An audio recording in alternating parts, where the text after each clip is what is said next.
Well, or that was the foxhole one. That was the foxhole Yeah. one.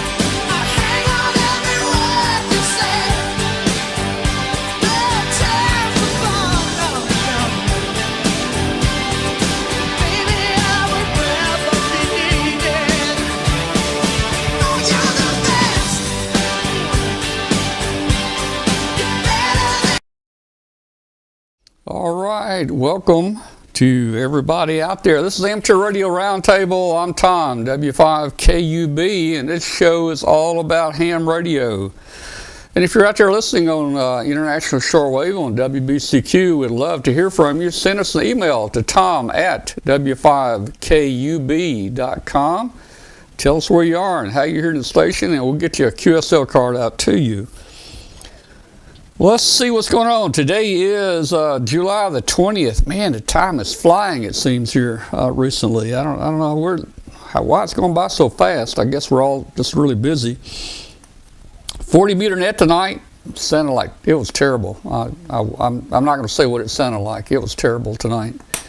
I understand a lot of people talking about Cuban jamming. I don't know that I personally have heard any of it. The band is just real noisy. Had a lot of static. Signals weren't great. Possibly some other people are hearing some jamming, so I don't know. So we got several things to do tonight. Talk about tonight. We're going to try to open the phone lines up a little earlier tonight, and we'll also allow people to come into Zoom a little bit earlier tonight and have a little bit more participation from some of our viewers there. Just wonder, is there anybody new in the chat room that hadn't been with us before? If you're new in the chat room, say hello to us. Also, would like to ask each and every one of you, if you will, and if you haven't done this, hit the subscribe button on our YouTube channel. If you'll hit the subscribe button, that'll greatly help us to advertise, that'll help YouTube to advertise our show. And it will actually, when people are kind of surfing YouTube, it'll actually throw our videos up there and let them see that, we may be something they want to watch. So please hit that subscribe button. Hit the like button if you like the show. That also helps. Let's see, what else is going on here? We're going to talk about a couple things tonight. I want to try to get into a mode of trying to get back in the home brew business. I'm a home brewer from many, many years ago, being a ham now for 58 years, and back then, man, we built some stuff. I mean, it was nice. I've kind of been out of the building for several years, but I want to get back in the building, and I'm going to talk about, tonight, I'm going to talk about a project I'm going to try to build for next Tuesday. I'm going to build for next Tuesday a 40 meter transmitter for next Tuesday and get on the air and make a contact. And I'm going to show you something. That's all the parts I'm going to use right there. That's the whole transmitter. And we're going to make some contacts, and I'm going to video it, and I'm going to show you that we can, with a pill bottle and a little bit of wire there and about 3 or 4 parts, and actually we don't even need all those parts. I can get by with about half of those parts. We're going to get by with just a few parts, and we're going to make some contacts either on 40 meters or 20 meters, probably be 40 meters. So I think that's going to be exciting. So I'd like to start up some homebrew segments every week and show people something new, whether it be 8-position antenna switches, which are so easy to make, 4-position switches, to field strength meters, to transmitters. All kinds of things that we can make here. Let's jump around the room real quick and see who we got out there. So it looks like to me Glenn is the first one up there. How you doing, Glenn? Hanging in there. You missed all the fun in the pre-show. Let's see, we covered the 80 meter net, treadmills. Yeah. And for homebrew, Tom, we've decided that for your one after this event, you need to come up with a treadmill powered rig. And if you can't make any contacts with this one you're building now, let me know. And I've got an 857 in the car. I can drive up and park outside your house, and we can at least make one contact. Yeah, well, I was thinking, worst case, I can get Walter down the street, maybe. I don't know, man. But I think I'll make a contact with it. I think you will. I think we will. Now, I don't know how much power we'll get to the antenna, but hopefully we can get a little bit up to the antenna. Yeah. But from my side, the last I heard, the book is still on track. It may make it out in time for Huntsville. I hope it does. And I'm still scheduled to do the forum in Huntsville. And, Huntsville's only a couple weeks away.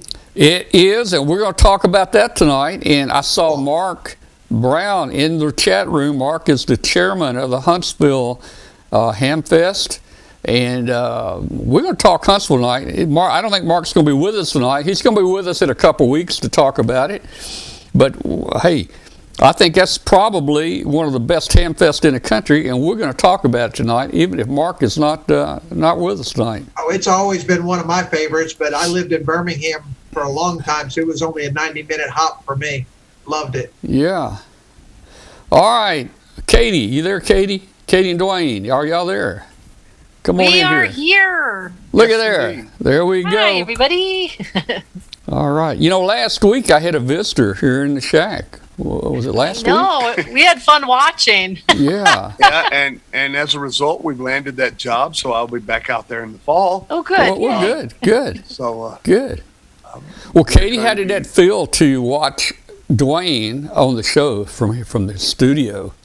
It was fun, actually. It was like having a night off, and my mom and brother and I sitting around with a glass of wine watching and sending messages. And I said, "Oh, so this is what it looks like live."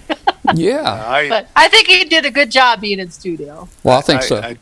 I told Katie that the mixer board and the complicated stuff Tom has there, that I'm not going to take over his show anytime soon. Yeah. Well, I'm trying to get somebody to take over and just kind of duplicate this, where I don't even have to be here.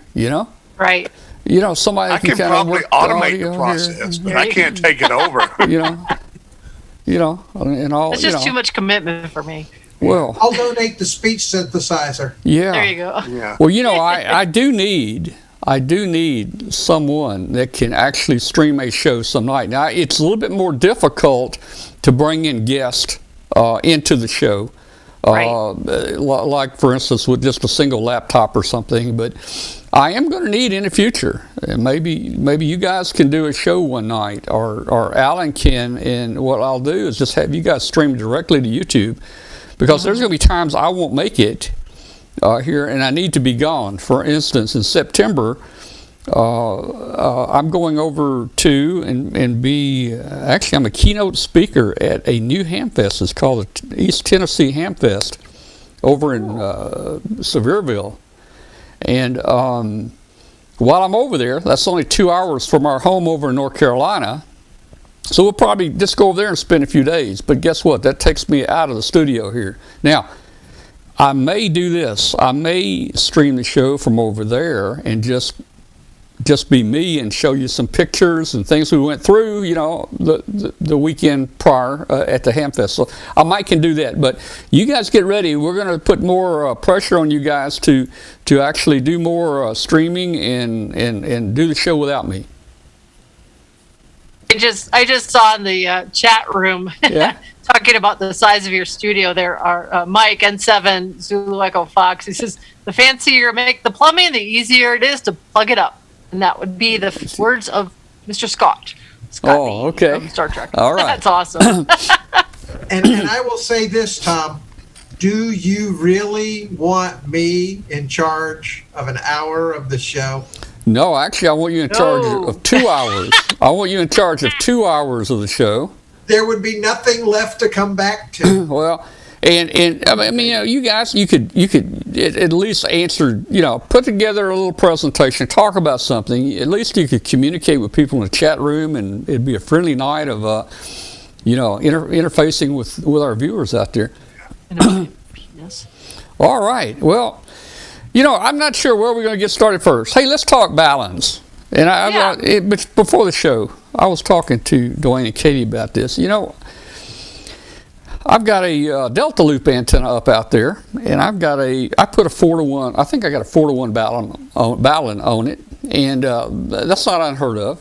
But a Delta Loop, the impedance is about 100 ohms, 120 ohms.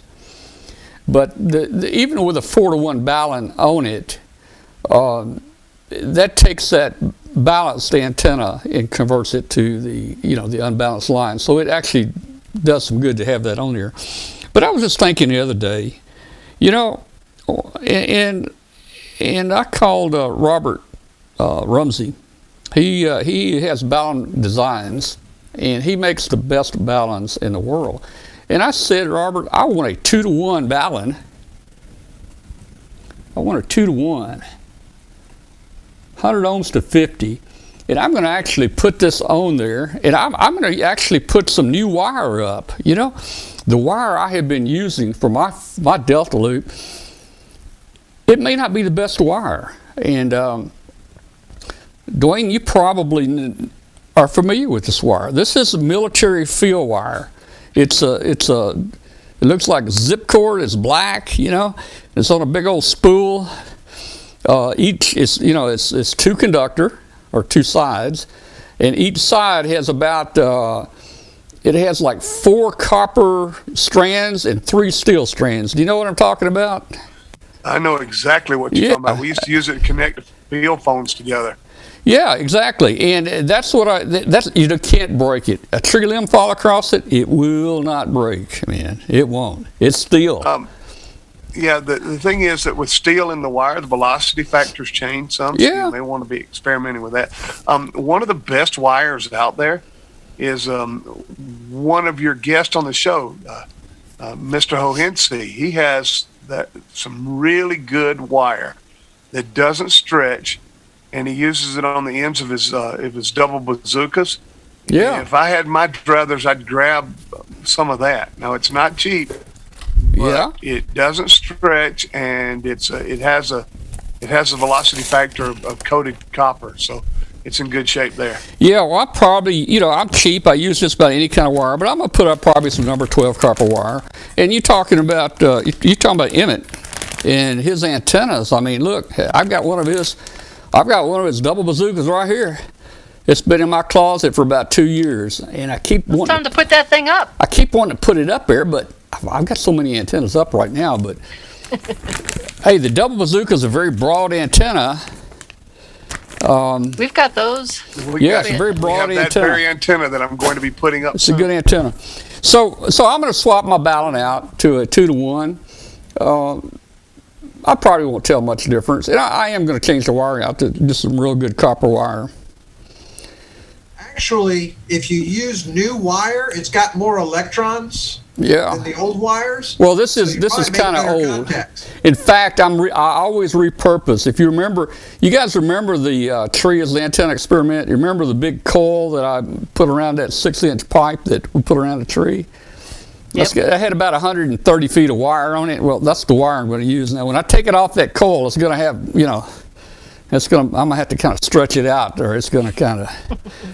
But anyway, hey, I'm going to have fun with it. I got me a new balun. I'm going to do that, get that up there. I'll tell you, again, you open this thing up, you won't believe what you see inside. This one right here, he's got 2 ferrite cores in here. One is a common mode, and the other is the balun itself, and one's the common mode choke. So really some good stuff he builds. And he rates it at 3 kilowatt, and what happens if you burn it out, Dwayne?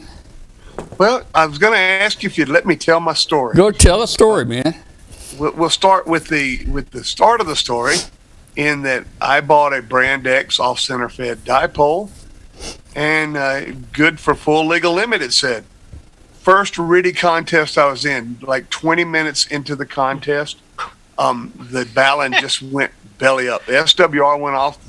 The alarm in the amp just started squealing at me, and all right, so let's figure out what's going on here. Got it back, found out that the balun had gone out. So I called up Brand X and I said, the the balun's burned out. He asked me what I was doing, and he said, oh, it's not rated for that. And I said, but it's rated for full legal limit, and I was only running 1,000 watts through it. It just isn't rated for that. I'm not going to replace it, he says. So I decided that I would call up different places, and I called up Balun Designs. And I asked him, I told him my whole story about what had happened, and he goes, yours isn't the first time I've heard this story. And so he said he would put me together a balun for an off-center fed dipole. And I asked him what kind of warranty it has. And he said, if it burns up, send it back. I'll replace it. Yep. I said, for how long? He said, if it ever burns up, send it back and I'll replace it. Yep. Since then, he's gotten all of my business. So Yeah. you can't beat a Balun Designs balun. Just can't do Well, it. you know, the baluns run close. You know, they're $100 item, and you know you can buy baluns from other people for what, $30, $60. I mean, You get what you pay for. You get what you pay for, and I guarantee you're not going to burn it up. You won't burn it up. And he makes these for the military. He's got a lot of government contracts out for the baluns, and I'm just really pleased. And Bob also, like I mentioned earlier, he donates for the Huntsville Hamfest. We're going to have a balun from Balun Designs as a prize out there. So. Yeah. Somebody's going to get one of these. Woohoo! I've replaced baluns on all of my Yagi antennas, the HF antennas. I've replaced them all with Balun Design baluns. If you ever open that thing up, you'll see that it's got thickly insulated Teflon coated wire in it. His cores are wrapped with good tape to start with. We call it. What did they call that tape? Varnish cambric tape, so that it insulates the wire away from the corner edges of the balun. It is, I can't go far enough to say what the workmanship is in those things. It's fabulous. Yeah, yep, I agree with you there for sure, man. Well, I don't think I'm going to see any difference between my 4-to-1 and my 2-to-1. It's going to match it closer. 120, 2-to-1 is 60. Yeah. So, you know, and most modern rigs will work from 25 to about 75 or 80 ohms. Yeah. And they're okay with it. Yeah. We'll see how it goes, and all I got to do now is find the energy to go out there and do it. You know. It's too hot.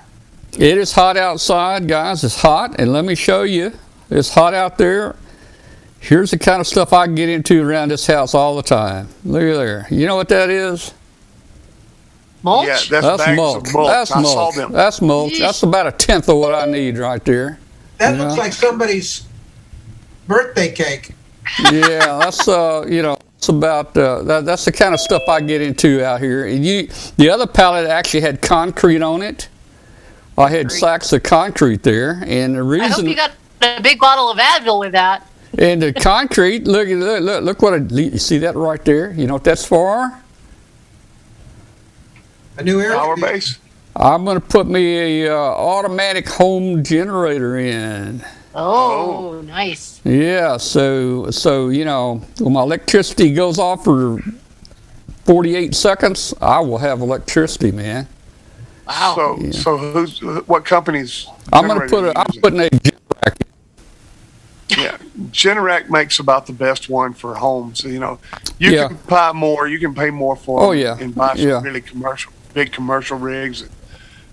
They even have some that sense when the line is low, and they'll do a line sync and move over to it without you ever knowing it. Yeah.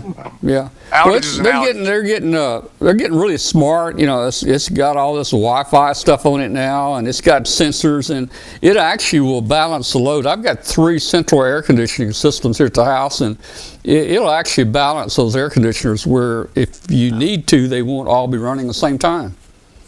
That's great. So it That's cool. you know, it knows. So what are you getting, about a 7 kW or 10 kW? I'm getting 22 kW. Wow, you're going for the big boy. I'm going 22 kW. Yeah, that should the power company. I was going to say he's going to sell it to his neighbors and charge them double. Yeah, There you go. Yeah, I'll go to 22. And Bill's in there. Hey, Bill, man. Hey, I don't know what happened to Bill, but he looks different tonight. I see some light. I see there's not a stack of hay behind him. I don't know, Bill, what's going on there? He's testing your generator. Yeah. I'm over at the Bev's house tonight. Oh, okay. All right. Well, she definitely puts out a better signal and a picture than you normally do. I'm impressed tonight. You need to be there every night. The only drawback is you get to hear a parakeet chirping. Yeah, and That's I understand okay. We like that. that parakeet doesn't like to hear my voice. It stirs it up. He's doing a little dance. Actually, he likes your voice. Oh, he does a it? little dance whenever you talk. Oh, fun. Yeah. All right. Well, yeah. So I got a lot of things going here. Always yard work and mulch and oh man, just work. And hey, it's getting where I can't get outside and do it anymore. It's just too hot for me. Hey, we can't get outside here because it's been raining about 8 inches here in the past day or two. That came through here. That came through here too. I think yesterday we got about 2 or 3 inches in about an hour. Man, it came down hard, man. We need it bad because we're smoke. I mean, our skies are just, it looks like it's cloudy and hazy, but it's all smoke from the big fires up in Oregon.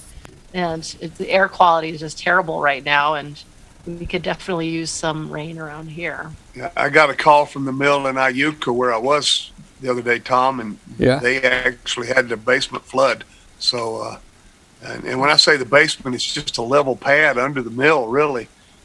And they had 4 inches of rain in the basement of that thing to get it all pumped out. Hey, somebody was asking about the website for Balun Designs. It's just balundesigns.com. Yep. BALU. I posted that in the chat also. Okay, you already got it in there. I tell you, I can't talk enough about that thing, man. Hey, Same here. No matter where we are, if we end up talking about balance, Dwayne always, he shares the story and just. I mean, and this is just for anybody who's watching. This is not a commercial or anything else. This is just purely from all of our personal experiences that this is a company that makes a great product and stands by what they make. And this is just purely us as hams talking about something we all found that we really like and feel is just a great investment in your ham radio activities. Right. Yeah. Two members of our club just getting started back into amateur radio after being out for a while. And they both asked what I do for Baluns, and I sent them to Balun Designs, and they both have Balun Designs baluns now. And, the first thing that somebody wants to do when you tell them how good they are is pop it open. And Wade popped this thing open, and he called me up and he goes, I can see why you recommended this, Yeah. He said, I don't think a bullet will damage it too much. Man. Well, on my Delta Loop. I dropped one from the top of a tower one time on a cold day, and the case didn't survive. The guts did. Got a new case, put it in there, and we're okay. But So someone was asking chat room, do you have to have a tuner if you use a Balun? Well, yes and no. I mean, on my Delta Loop is a resonant antenna. It's cut for a full wavelength for the lowest band operating. It's cut for 40 meters, so it'll actually work 40, 20, 15, 10. It'll actually work the other bands without a tuner. And, of course, it's a balanced antenna, so that's why we need a Balun on here. I go balanced to Balun to just coax. And I've got about 130 feet of coax coming in here, and don't need a tuner. You can adjust the length of that wire to get a resonant frequency, and you can get your SWR down to, like, I think last I checked it, I had it set around 1.2, 1.3 SWR, that may have been because I was using the 4-to-1. That may have been as low as I could get it. I don't know. So it'd be interesting to see if it does any better. But that antenna is resonant. It works on multiple bands. It's a multi-band antenna, and no tuner needed. Right, but if your antenna is not resonant, it doesn't matter how much Balun you put on it. You're going to have to tune it. That's right. Is that the Delta Loop you're talking about, Tom? Yeah, the Delta Loop. I love Delta Loops. They're great antennas. I've used the loop antenna. Delta Loop is a full wave loop, and at my prior residence, I used a full wave just loop, 4 sides. I had an 80 meter full wave loop up, and I had it standing vertically. I have run them horizontally, but horizontally, I guess your takeoff angle is kind of straight up, pretty much. Although it will work, distance. I have worked DX on a horizontal one, but this Delta loop, of course, Delta loop is 3 sides, but it's the same length as a full wave quad loop, and the impedance is around 100 to 120 ohms. And it's just a great antenna. I've got mine standing up out there. I've got mine standing up outside with the V. Let's see, the V's pointing down like this. And I got the balun at the very bottom here, and it's probably 30 feet off the ground. So the top of the Delta loop is probably up about 50 feet, something like that, But it's just a I used to have a 3-element cubical quad, and you can't beat that for an antenna. I could hear things with that after the band closed that people with Yagis could not even hear. So it had a great front to back ratio.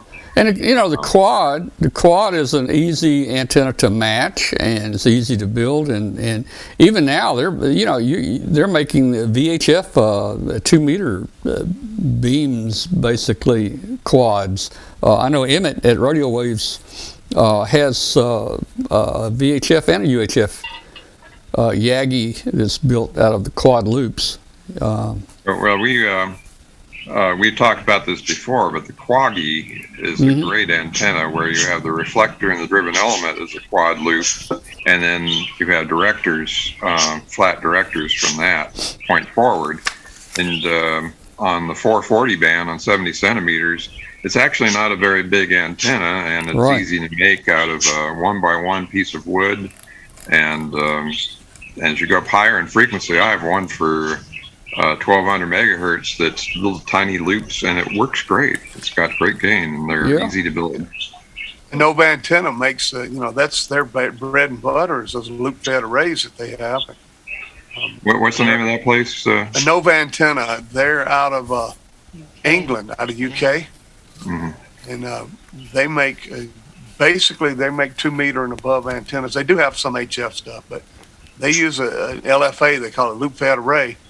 And they take that loop and they bring it back around, and they short the center of the loop right back to the boom, and it's just I hear nothing but good stuff out of those. And in fact, I'm planning on building a couple of 900 megahertz ones for our repeater system. Yeah, someone said he's got one, but didn't know how to put it up or where. And you do have to have some supports. Now, you can hang a Delta loop up with just one support. Put that center that V up at the top. And I've seen a lot of diagrams, pictures. If you can get that bottom piece, 20 feet off the ground, I mean, it's going to work. I like turning mine over where the V points, where it points down, and it's just like kind of stretching or hanging a dipole up there. You take that triangle that's upside down, and you tie it off and stretch it out between 2 trees up there, and you really don't have a lot of weight pulling down on the center like you would if you had a coax or something. A coax and an insulator in the center, so it doesn't really droop much. It's pretty level up there. And then it comes down like this, and of course I have my balun and feed point at the bottom. And I'm blessed with with some nice trees. I've got several limbs I'm over that are probably close to 90 feet in the air. They're way up there. And, trees can be your friend if used properly. Yeah. By the way, Katie, where do you get your glasses? I really need a new pair, and that Got might. Glenn. No, these are from the Dollar Tree. I got these for $1. I thought you got them from Amazon. No, these I got from Amazon. These are stronger ones. I bought like a 3-pack from Amazon, but I've since discovered the joy of the Dollar Tree. All the different colors and things. So yeah. Yeah, getting back to Tom's Delta antenna. Yeah, that- who's changed the subject? Where's the moderator? They need to Yeah. do something. But like 90% of the effectiveness of an antenna takes place within 65% of the center of the antenna. Yeah. That's the idea behind a Maxon or any of the other antennas. And you putting your antenna up the way that you do with the balun at the bottom, 90% of your effectiveness happens in the first 65% of the antenna. So you're more or less in a vertical configuration there. And that's why that antenna works so well for you. Okay. Hey, let me ask you guys a question. I'm gonna put you on the spot. Oh. Are you going to Huntsville? No. No, work schedules for both of us I couldn't make it work. I'm doing a day-long training with all of our school staff the day before, and that we could travel. We just couldn't find a good ticket prices. The airlines, everything's gone kind of wackadoodle. Well, and I understand that. I mean, it would cost you guys $1,000 to go to Huntsville. Really, I mean, from each. Yeah, just to fly. You know, so we decided. I understand that. So look, I give you permission. We're saving up for Hamcation. I give you permission to take that $2,000 you would have spent and go out and buy Katie something nice. I'm going to buy our tickets to Orlando. We want to go to Orlando in February. All right, that's cool. That's a must visit for us because we've been down there before when it was 65 and raining, and we thought it was wonderful weather because the day we left it was like 30 below. Yeah. Well, hey, the last one I was at down here, I come back and COVID is about to get everybody, man.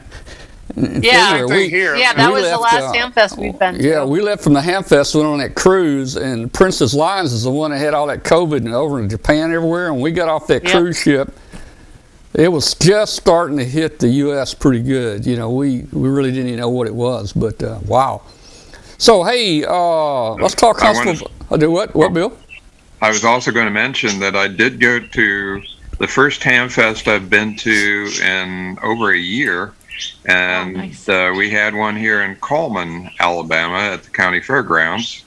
And it was very well attended, kind of a precursor to getting warmed up for Huntsville. And a lot of, in fact, quite a few people from the Huntsville area were there. And there were some real bargains. People I'll tell you, when Huntsville happens, that flea market is going to be loaded with 2 years of stuff that's going to be accumulating. Yeah. I saw stuff I saw a Collins 75A4 receiver that was pristine, all kinds of neat Heathkit, you name it, old vintage radios were out there.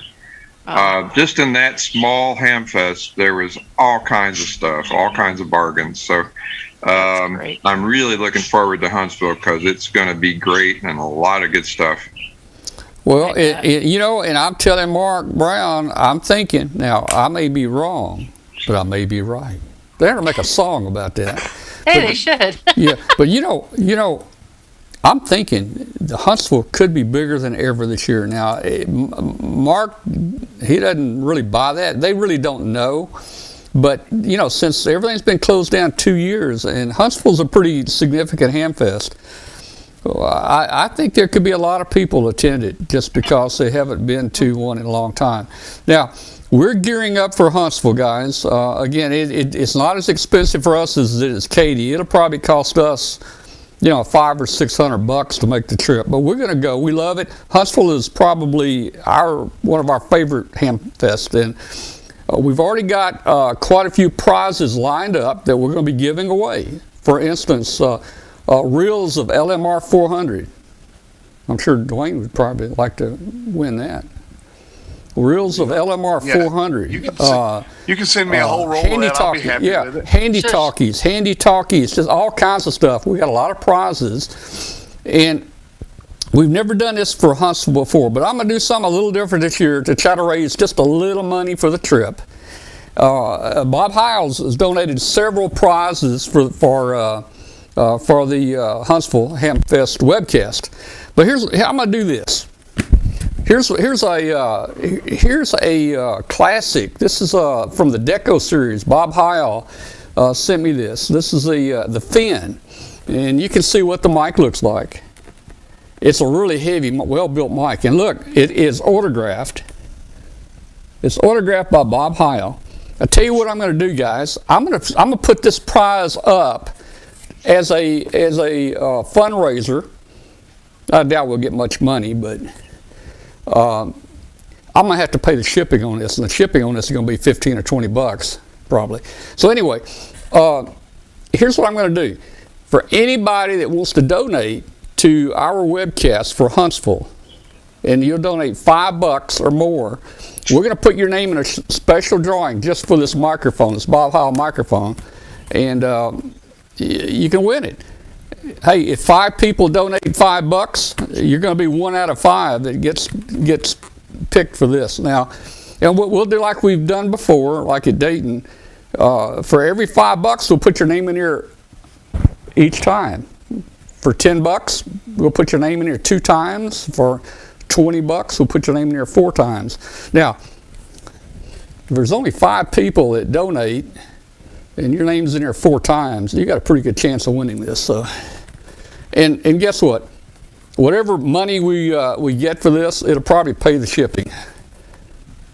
And I'm going to talk to Bob. I bet you'll get more than the shipping. I got to talk to Bob about that. Normally, I don't like to have the prizes come to me and me be the middleman, because I don't want people to think I keep prizes or anything like that. Plus, there's an expense. Bob's already paid to ship this to me, and now I've got to pay to ship it to somebody else. So I like to have the vendors ship it directly to the winner, and we usually provide the name to the vendors. But anyway, hey, that's what we're going to do this year. Watch our website, watch w5kub.com, and up at the top, click on prizes. Now, I haven't built the prizes up yet, but you can see the prizes for Dayton and Huntsville the last few years. You can see all the prizes listed. I'll be building up a new prize page for Huntsville 2021, and I'll have a link there, or you can click on the donate link. There's a donate link at the top of our page, w5kub.com. And just we'll from this point forward, because we're about 30 days out, from this point forward, any donation we receive, we're going to put your name in there for this Bob Heil autographed Deco Series microphone. Anyway, hey, that's my spill on that. What do you think, Katie? Think we're going to do okay? I'm sorry, I was muted. That's I all think I got like 3 glasses going on here. I think it's a great idea, and I think for everybody who's watching, they agree as well, because we've done this before for other events where we've had really nice prizes that have been donated that we put in people if they can help donate. Everybody who gets to stay home like us, but gets to still enjoy the Hamfest virtually and have opportunity to win prizes. It's a nice way to be able to, every $5 helps, because as you guys all know, Tom does this out of his own pocket to bring all of this to all of the hams, and people log in from around the world to watch and see all the interviews and the people that he talks to. It's such a great service to the ham radio community. So, it helps make sure that Tom and Kathy get there and we get to watch our show all weekend long, but it also gives you a chance to, by participating and being part of it, you have a chance to win a really nice prize. And obviously, thank you to Bob Heil for donating that. It's a really nice prize. And I've seen those spins. Those are really nice microphones. So hopefully everybody, if you have the opportunity, we, obviously know that not everybody can, but, if there's 100 people watching and everybody chips in $5, then, your gas is covered and your hotel and, that kind of a thing. I'm trying to bring up the website for the Huntsville Hamfest here. Hamfest.org. Or .org. Yeah, they have the best website. Mark N4BCD, Mark Brown, just posted in the chat room that Huntsville Hamfest has squeezed in more flea market tables. They're up to 390 flea market. Holy cow. Yeah, that's what I was going to show. That's awesome, Mark. That's great. I mean, I think we are all kind of guessing that the flea market was going to be full this year, but the fact that you keep adding more to fit the demand is fantastic. So let me see if I can pull a couple things up. Now, they're working on a layout. When I talked to Mark this past week, there's some other large vendors that have decided to come, and Huntsville's they're trying to find space for them. That's how crowded this thing is getting. They're trying to find space, so they keep rearranging things. Let me see. I want to go to the map here. I think it's right here. Well, it's not here. Oh boy. Dealer show, vendor information.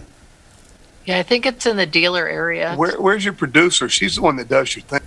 Well, my producer's not here right now. Let's see, dealer show. It's right here. Here we go. Click floor plan. Okay, let me see if I can get this floor plan up. Now, I don't think this is the latest. Mark's telling me that it is changing rapidly. They keep moving it to accommodate people. Let's see who we got there. Glenn? He also just posted that there was a waiting list for tables. Yeah, Glenn had the blue screen of death show up. We're waiting. So, oh, there he is. Yay. Who's that? Who's that? Woohoo, it's Glenn. Well, he was already in here. What happened to Glenn? Did he drop out? He died. He had the his computer died. Blue screen of death for Windows 10. All right. All right. So here's some of the layout right here for Huntsville. Again, you're trying to squeeze in some big vendors. I'm talking about some manufacturers that have come in here at the kind of a little late in the game and said, we've decided we can make us room, and they're going to make them room. And I forget what I'll mess the numbers up, but they've expanded this room probably by another 70,000 square feet, 70 or 80,000, I think, additional feet. So right now, let's see. Well, you know what? This is even an updated map since I saw it last week, but they moved the entry door down. It used to be, when walking over from the hotel, it used to be one of the first doors going in, but they've closed that off. And they moved the entry door down a couple more. You can see it's further down toward the right side there. And that is all new area they've added there. A lot of vendor tables are all sold out. A lot of big vendors are going to be there, flea markets there. It's going to be fun. It's going to be a lot of fun. Let me see what's going on here. Yeah, we're going to have a bunch of new vendors too. The folks that from Phase Doc that built that really nice breadboarding system I reviewed in QST, I think last year. They were on the waiting list for a table, and they sent me an email saying they're going to be there. So, all right. Well, hey, I can't wait. And guess what? It's coming up soon. That's the next one coming up. It's coming up here in about a month, 4 weeks, I guess. Only about 3 or 4 weeks away. We're about 3 or 4 weeks away, and hey, we're going down early and we're staying late.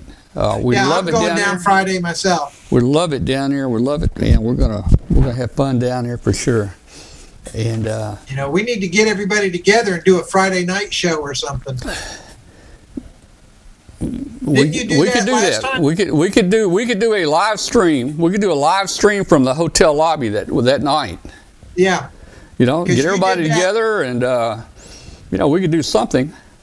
I was going to say, you did that last time with you and Martin and a couple other folks. Yeah, we did it once. Okay, Mark is saying the space is going from 80,000 feet to 160,000 feet. So they've added 80,000 square feet. So that is really going to be big, man. That's phenomenal. And guess what, guys? They've got the air conditioning to fill that 160,000 feet up to, because they can get it cool in there, and that's good. I was going to say, some of those August days over there in Huntsville, you don't want to be outside. That's right. It gets pretty warm out there, yeah. Well, while we're talking about Hamfest, let me mention there's a new Hamfest coming up 1 month after Huntsville. It'll be September 25th. and that will be, it's a new Hamfest. It's called the East Tennessee Hamfest. It's a combining of, I think, 3 different ham clubs in that region over there, and it's going to be at Sevierville, at the fairgrounds, I believe, in Sevierville. And I've been asked to come over there, so I'll be giving a little talk over there. And Bill, you must have taught me well, because they even want me to launch a balloon while I'm over there. So I'm going to go outside and I'm gonna launch a party balloon for them. What do you think about that? When is that going to be, Tom? Well, that's going to be that will be September 25th. I'm going to be at the Vet City, like Corvette, Vet City Hamfest in Bowling Green, Kentucky on October 2nd. And this year, I believe I heard that they were going to have the new head of the ARRL coming to give a talk. So it ought to be a good Hamfest. It's and plus you get to see the Corvette Museum which is nearby. And be careful, don't fall in a sinkhole. No, I was there when that just happened. Yeah. And it was 30 feet deep, and it happened right underneath their most prized Corvettes, the 1 millionth and the 1.5 millionth. Let me tell you, and you know what? It was on video. It was on camera. It was recorded. You watched it afterwards. You have all these Corvettes lined up there in a circle, and all of a sudden the floor opens up, and all these Corvettes just. Well, when I was there, it was about 2 months later, and you know these little Bobcat small bulldozers? Yeah, Bobcat. They were 2 of them down 30 feet deep, smoothing out, and they were pouring gravel and concrete in, and they were down there. But it was too dangerous to actually have humans operating the Bobcats. Really? So they were radio controlled. They were remote controlled Bobcat bulldozers. I really want one of those. Yeah. You might could actually gear that up where it might be functional for a lawnmower too. Well, they do have those. Yeah. All right.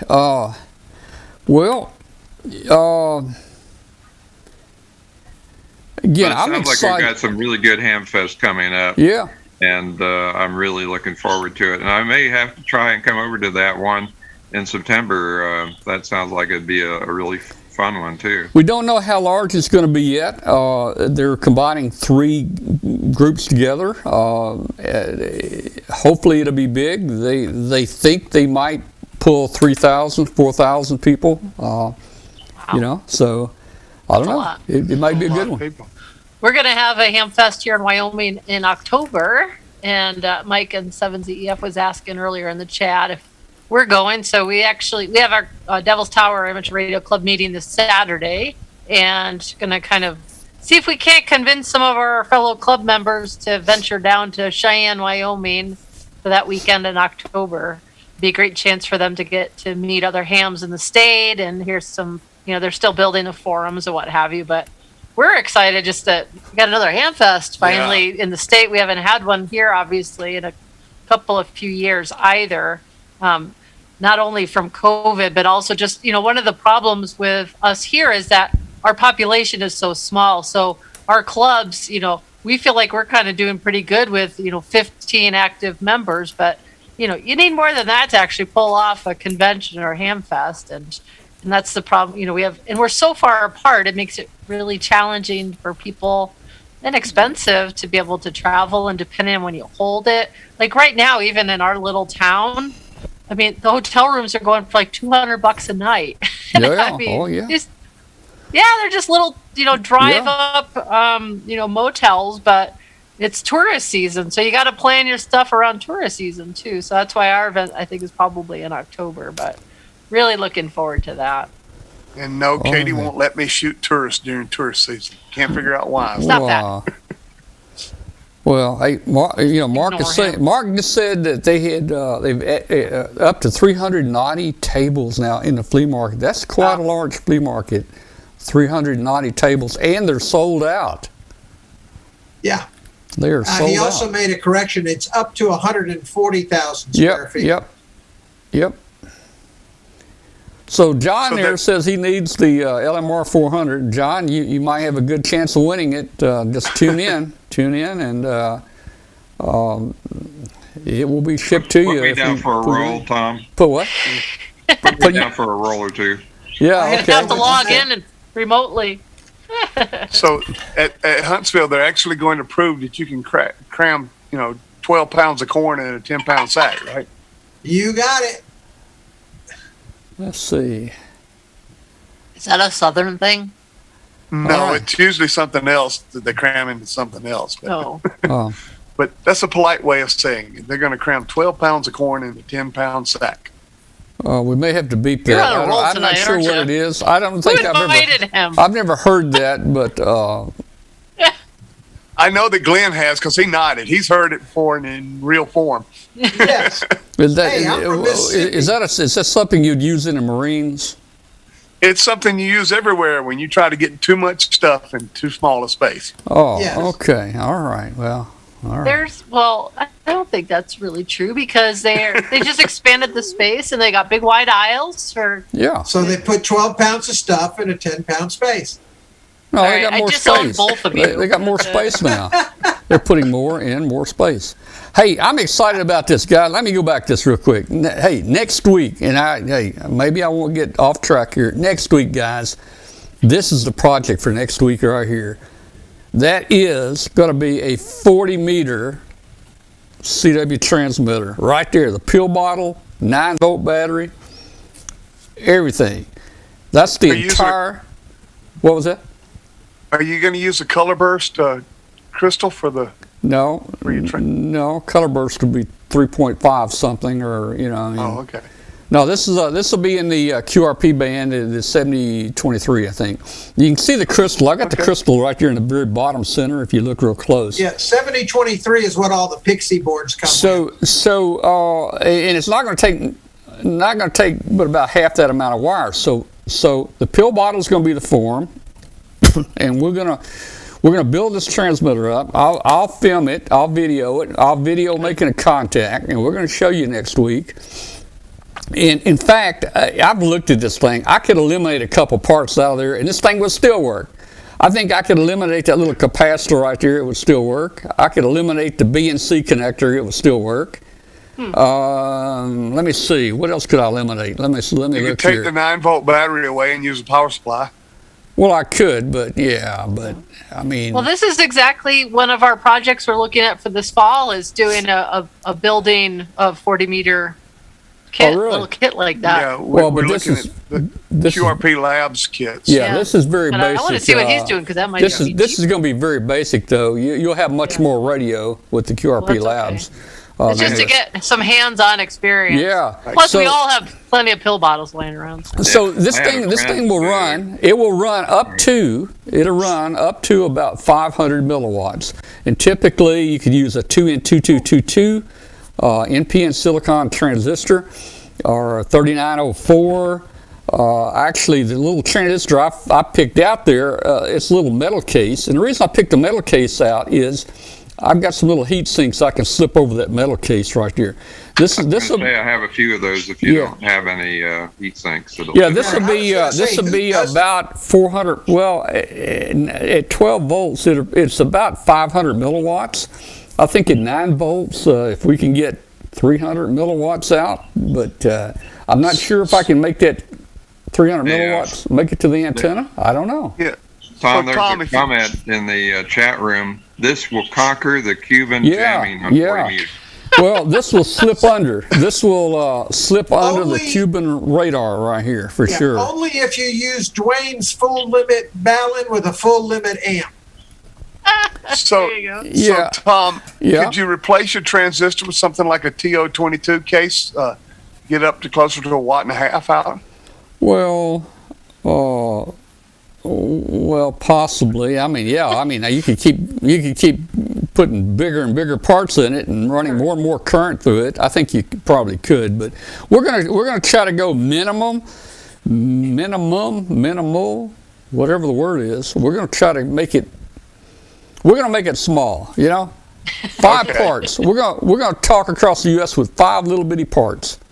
That's cool. Now I'm wondering, last week Alan talked about how much power would damage your radio, your receiver if it came back in. So this thing could be up to 500 milliwatts, and I think last week he said 100 milliwatts was safe.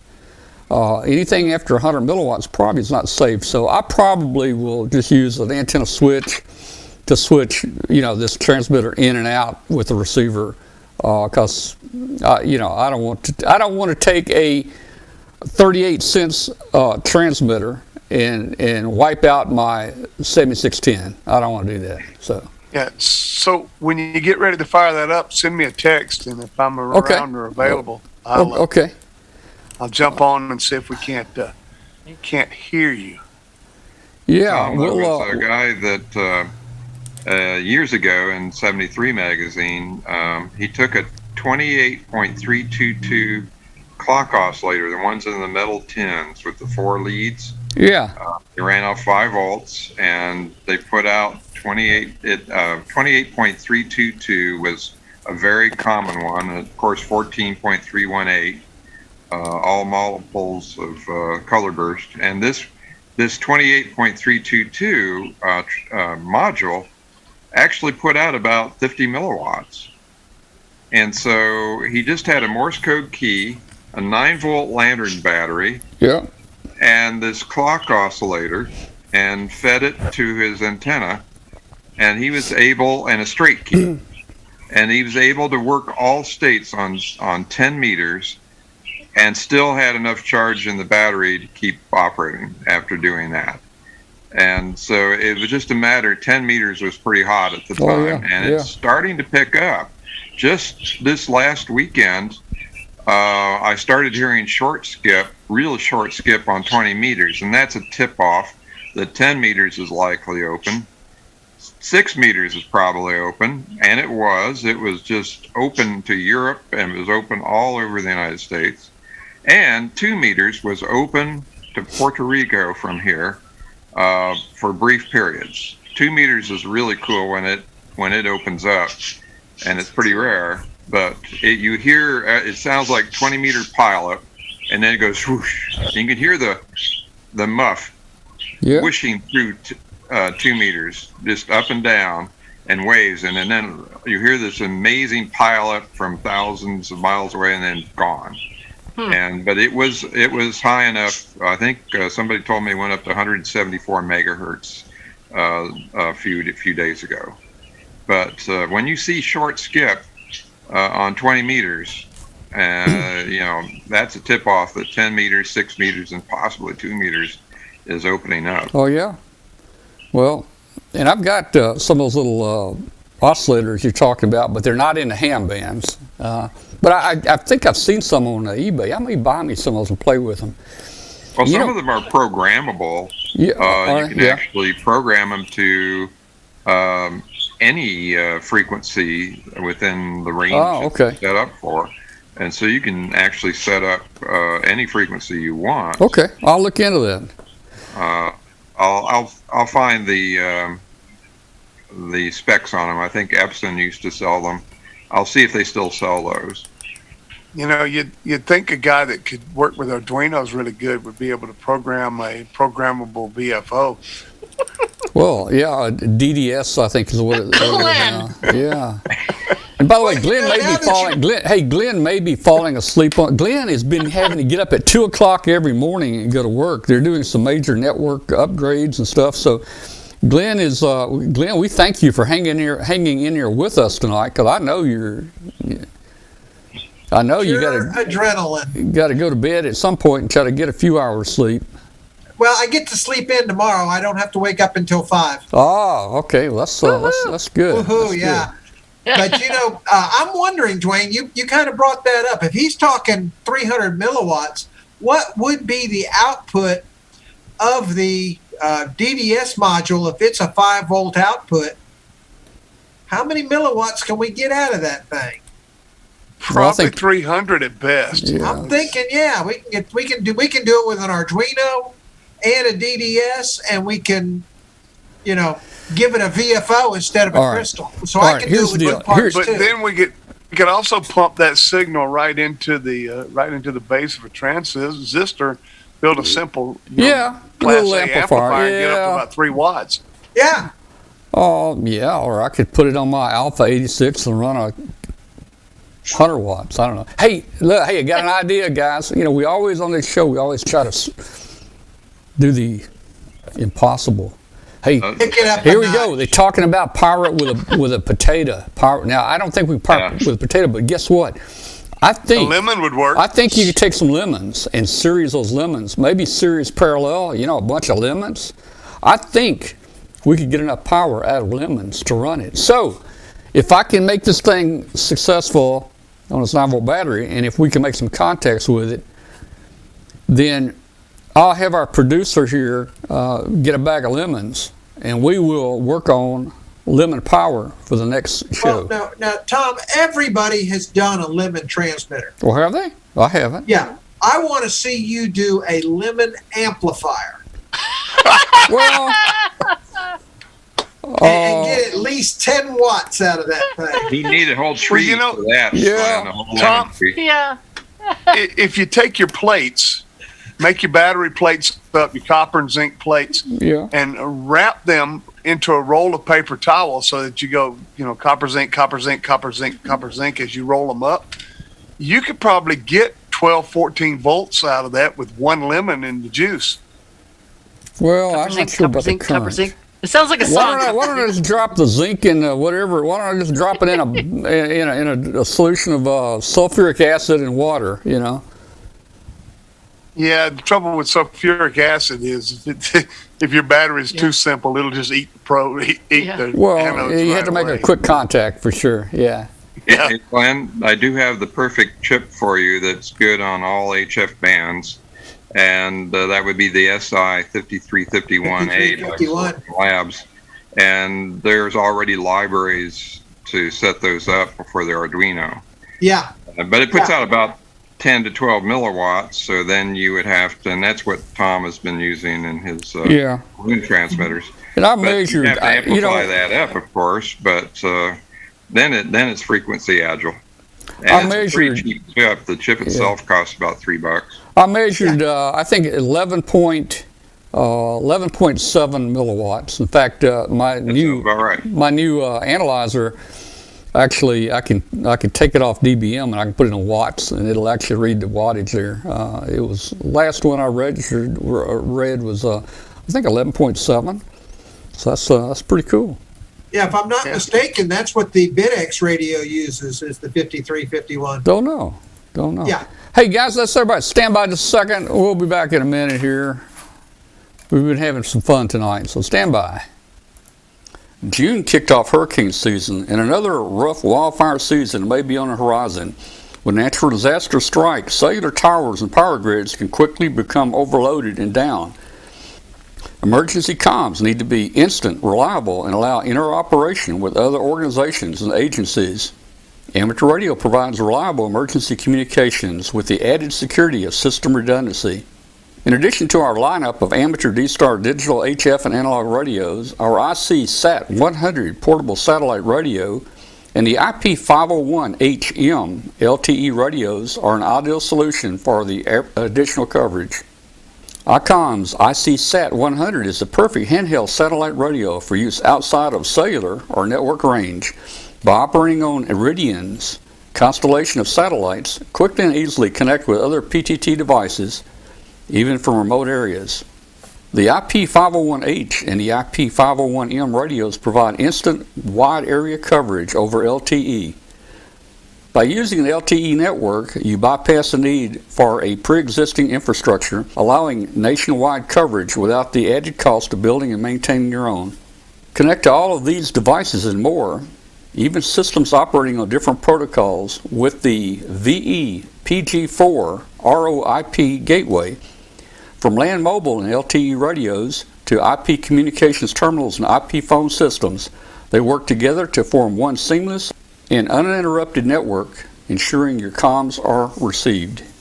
Visit www.icomamerica.com/amateur for more information on ICOM radios. LDG Electronics provides state-of-the-art antenna tuners for every amateur need. From QRP to QRO, fixed stations, portable and remote, an LDG tuner will match your radio to your antenna using our lightning-fast, proprietary tuning algorithms. LDG is a family-owned and operated company dedicated to bringing innovative, quality products to the amateur market. All LDG products carry a full 2-year warranty that is fully transferable. Support is only a phone call or email away. We're always here to help you. Visit us on the web at ldgelectronics.com. All right, and we are back. We've been having a lot of fun tonight talking about a lot of different things, man. Some crazy things, but I think we can do them. I think we can make a contact with Lemon. I think we can. Yeah. I still want the Lemon amp. We're going to do it. Well, that may be a show 3 weeks. It's either going to be a Lemon amp or a treadmill powered That amp. may be a show 3 weeks down the road. The Lemon amp, you know. Now I've seen some Lemon amps out there, if you know what I mean. Yeah, but we're talking using the fruit and the juice of that fruit. Oh, okay. All right. Not an amp that is a lemon. Yeah. No, we're not Yeah. talking about an amp made by Brand X. All right. You could probably do it with a whisper transmitter, Tom. You could do a lemon-powered whisper transmitter. Yeah, I probably could. Yeah. I'm gonna bring the phone lines up, and I'm gonna invite everybody to join us on Zoom if they want to. So let me put the link in here, and we'll just invite everybody to join us in the show tonight. We're just interested to see what you want to talk about. So here's a link.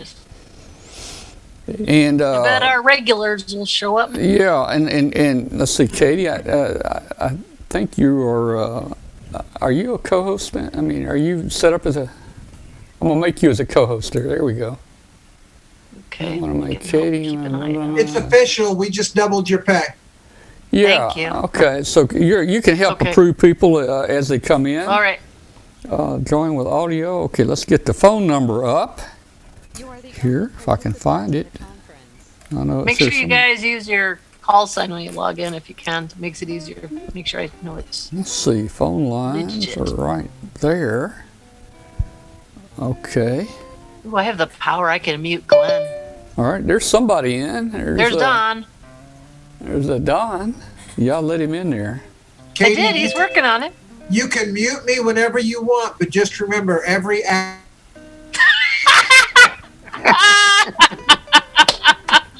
Did he get muted? She muted it right in the middle of the Yeah, conversation. yeah. All right. There will be a time. Hey, okay, there's Bill. There's Bill. That was Let's too let Bill good. in You there. you pitched it, and I. Yeah, that was perfect. Perfect timing. You served her a softball. She You had really to do nothing did. but swing at Yeah, it. I mean, come on. With a straight line like that, it's going to have to get taken. Hi, Bill. All right, come on, guys. Look, we got the phone lines Yeah, open. Bill, are you really sure you want to join this Zoom? If you're Speaking of too Bill, where's our shy, other Bill? if you're too shy to get in on Zoom, dial the phone number there. I've got it up on the screen. Dial the phone number. I'll bring you on the phone. Again, our great phone system can handle 1,000 simultaneous phone calls. That means we can do 1,000 Charlie at is. a time. Oops. Let's If not, see. I can double easy enough. Yeah, y'all be careful. Katie's got her hand on the mute button. She's not afraid to use it. Let me see if I can Except move. I'm gonna Let me start see if I talking can. in three. Let's see. Well, let me try to adjust this just a little bit here. Let's see. Let me see if I can. Do you want to sit in the middle of us? We can sit There. Wait. in the middle. I think I got it now. Let's see. Wait. Come back this way. I think we got it. Mute who? Mute this. All right. I'll quit playing here. Let's see. Let me do this. So, Tom, you're not nearly as cute as she is. I know. So we go. that's That why my works. picture. That's why my picture's smaller here. Let's see, should where's the make yours Zoom bigger. link? Okay, let me post the Zoom link again. Jonathan, she swings, she hits, it's a home run. All right. So All who right. we got in here? Who we got? Don's here. I don't Yeah. see him yet. Charlie's here. Cool. Let's just say I've got a whiteboard and I know how to use it. All right. We should do that. And nobody's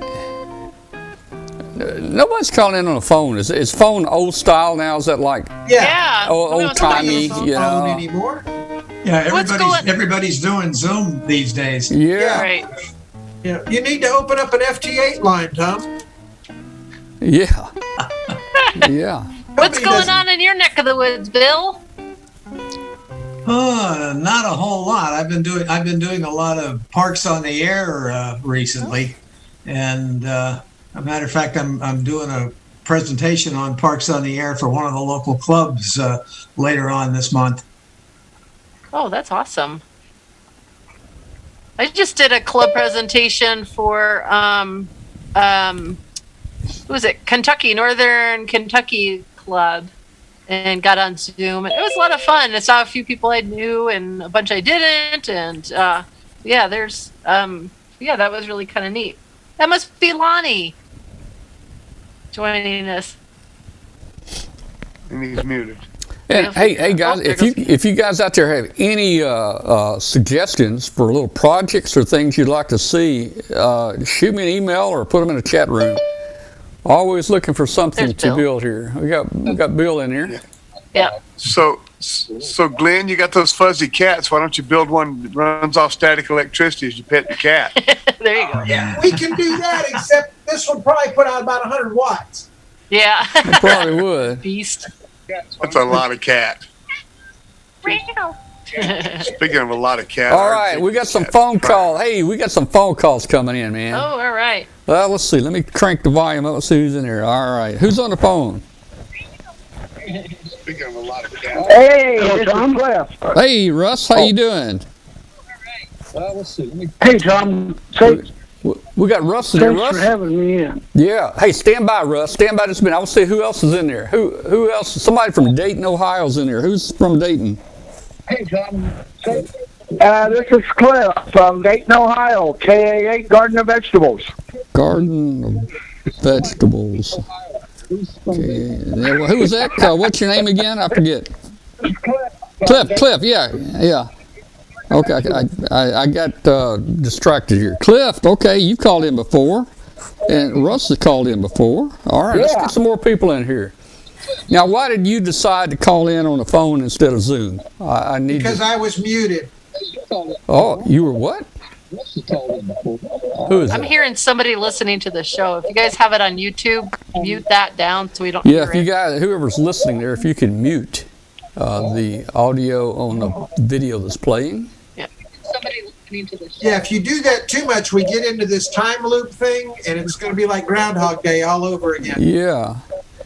Or All right. Back to the Future. I'm trying to do that. Yeah, I think it's gone now. I think he did it. All right. Well, hey, Russ, haven't heard from you in a while. What have you been up to, Russ? Hi, Tom. Glad you could work me in tonight. Hi to everybody. You and Katie and Glenn and Dwayne, and I guess I'm okay. NEB's not on there tonight. Hey, got a question on the balance. Been working with antennas, and I live in an apartment, like I've said before. So I've been working on a lot of antennas. And, different ratings, you know, the 1-to-1s, the 4-to-1s, the 9-to-1s, and all this. However, the thing that gets me is, how do I know when to use, or what would be the best to use, a current balun or a voltage balun on what type of antenna? All right. Now, we're going to have to let the expert answer that because I don't even know the question. I see that same question all the time, current versus voltage. So, Katie, would say Katie, go ahead. Wayne, what do you got to say? Okay. I would say give Bob a call. He's friendly Yeah. on the phone, and he can answer your questions. I mean, balun science is balun science, and to me it's magic. We wind a few windings this way and a few windings that way, and all of a sudden we come out with a 15-to-1 balun or a 1-to-1 balun or any combination there in between. I would say give Bob a call at Balun Designs. He answers the phone, he talks to you, and he would know the answer. Yeah. You look at the diagram of a balun. You look at the diagram, well, and thank you for that information. I'll do that. I've been to Balun Designs before, but I never know.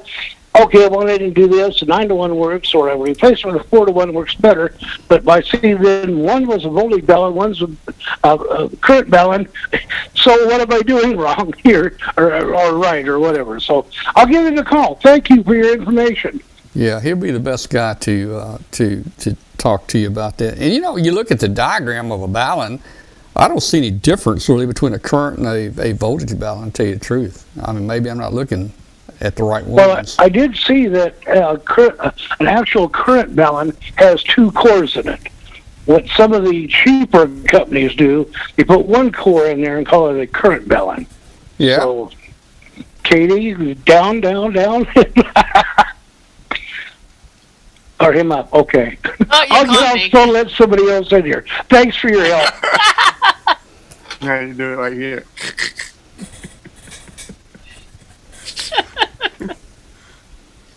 Oh my goodness. This is like the pre-show. We're always like this on the pre-show. Yeah. Hi, Bill. You want to say something, Bill? Anybody? Unmute yourself. He's muted. Okay.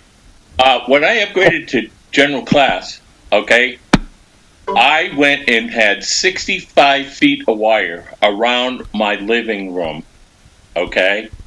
And I had another 65 feet of wire that I had a, Tokyo High, it was a Tokyo High Power antenna tuner. There was a wire attachment and a ground, okay? I put one on the wire attachment. Let's see, the wire attachment was the one that I sent out off the balcony and down the side of the building when I was on the 16th floor. The ground was the one that I used around the base of my apartment. Mm-hmm. I mean, I could work just about all the bands. Yeah. You don't really need a balun. I mean, if you got an antenna tuner that's got a wire connector, I mean, use that. Well, if you just throw a piece of wire out and get a signal to it, it'll work. Yeah. Some of those antenna tuners have baluns built in, especially ones that have a wire feed on it. Right. That, yeah. I still have it. Yeah, when I moved across town here in Weddington, I unfortunately moved into another HOA, and I picked up one of the end-fed antennas that were being manufactured by the Ham Club in Hawaii, and I put that in this room. I put and ran it around the walls. Now, I'm not sure what that would have added up to an RF exposure. You'd have to calculate that, but that might be an alternative for an apartment until you can find a way to sneak the wire outside where it'll do more good. But I worked all kinds of stuff from inside the radio room. No, I had when I was in an apartment in college. We were very limited as to where we put an antenna wire, so I put it between 2 apartment buildings along the wall. I didn't have a ground. It was just a random long piece of wire that I tuned up with my radio. But I would get sparks from the microphone on my lip. It was really pretty nasty as far as an RF interference. And I started getting into the upstairs neighbor's stereo, which was a good thing because he would go to bed playing music full blast, and downstairs all I would hear would be the bass sounds, bump, bump, bump, bump, and he'd leave that on all night.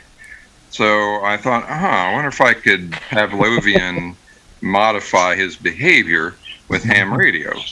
So I found the right frequency that would get into his speaker wires the worst, and I'd key down Morse code right in the middle of his song. It would go, "Oh baby," and then bom bom bom bom bom, and then he would get out of bed, bang on the stereo, and turn the volume down. And finally, I got him to the point where he would turn it down to an acceptable volume. If he would go above it, I'd start keying it again. That's awesome. And sometimes I get him to just turn it off completely. So it really worked for a while.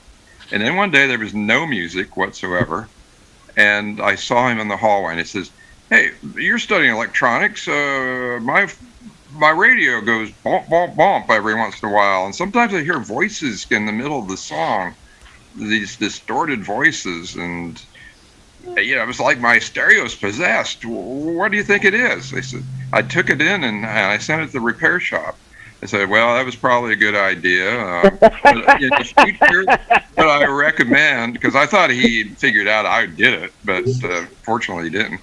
So I told him, in the future, I would make sure that the volume is no more than 25%. And that way it'll never do that again. You won't have to take it in and get repaired again. That's brilliant. Yeah. I moved to Fargo. Told him to remove the pentagram he drew on his floor if he's hearing voices.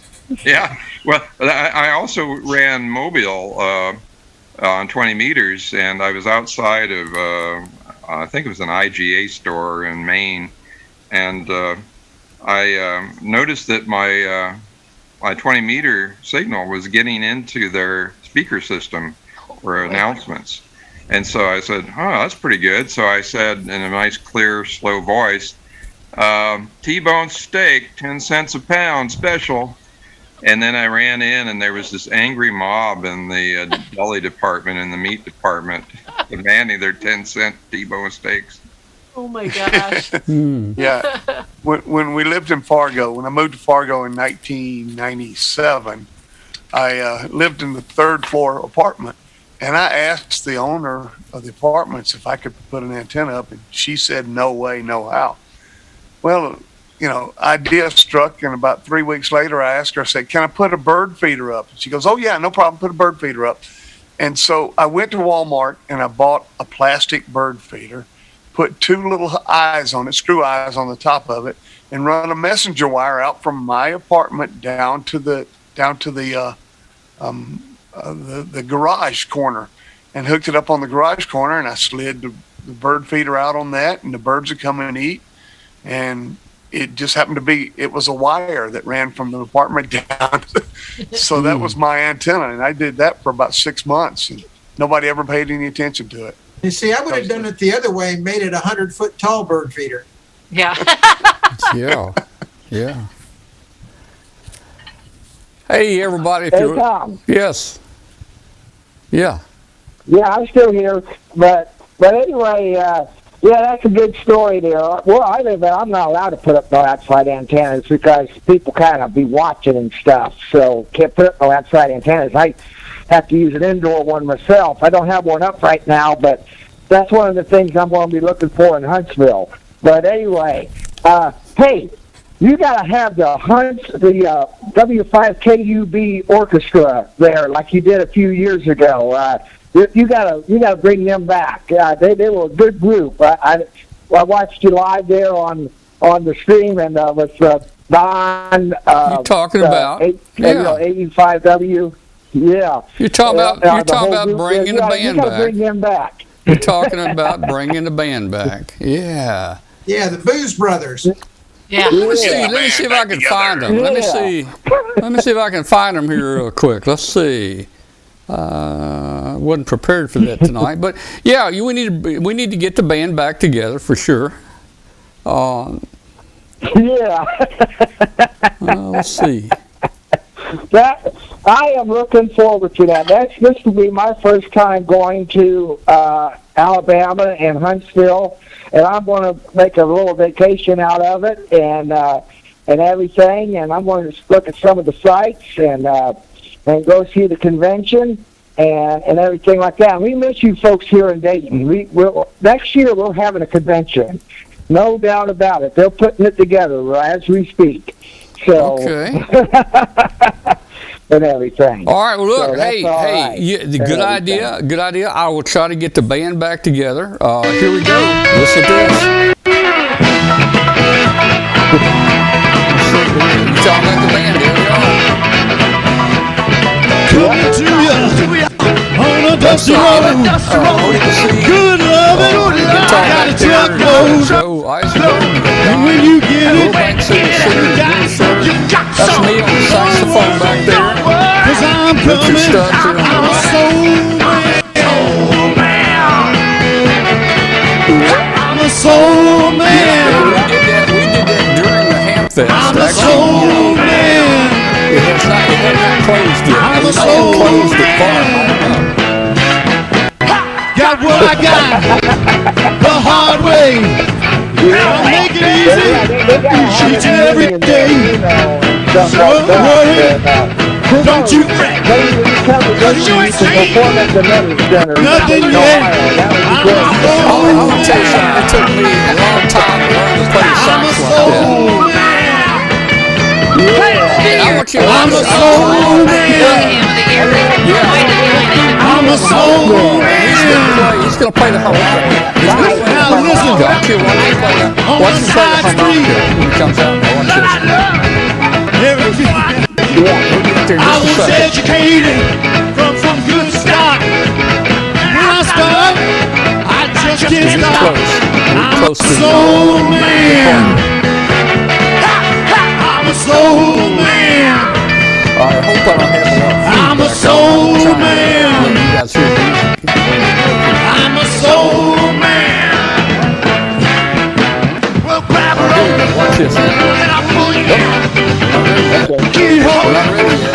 and be your only boyfriend. Here we go.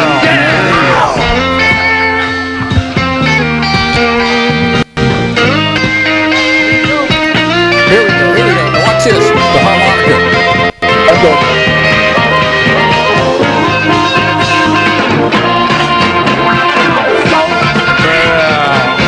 I'm a soul man. He was real concerned the dog was going to bite him. So we will try. We will try to get the band back together this year. It's been a couple years. Yeah. And, we'll do that. In fact, our booth is going to be right next to the stage. That would be perfect spot. Well, maybe we just surprise everybody on the stage. We'll do a tune right in the middle of the show. You know. Yeah. Yeah. I'm glad we're not going. They do on those one things where they have those surprise singing things, like at the train station or whatever, and all of a sudden a bunch of people start singing. And, Oh yeah, flash mob. yeah. Hey, Tom. Yeah. Yes, sir. WZ1L here. Yeah. Hey, could you let me share my screen? I want to show a picture. Mike can do that. Let's see. Well, let's see. I have to hit the right button here. Okay, I won't get off of here, okay, so all I'll right. see you guys later. All right. Goodbye. All right. We'll see you, Russ. Bye, Russ. We'll see. All right. You go ahead. Go ahead, Bill. Do you see this? No. Oh, wait a minute. Wait a minute. All right. Hold on a second.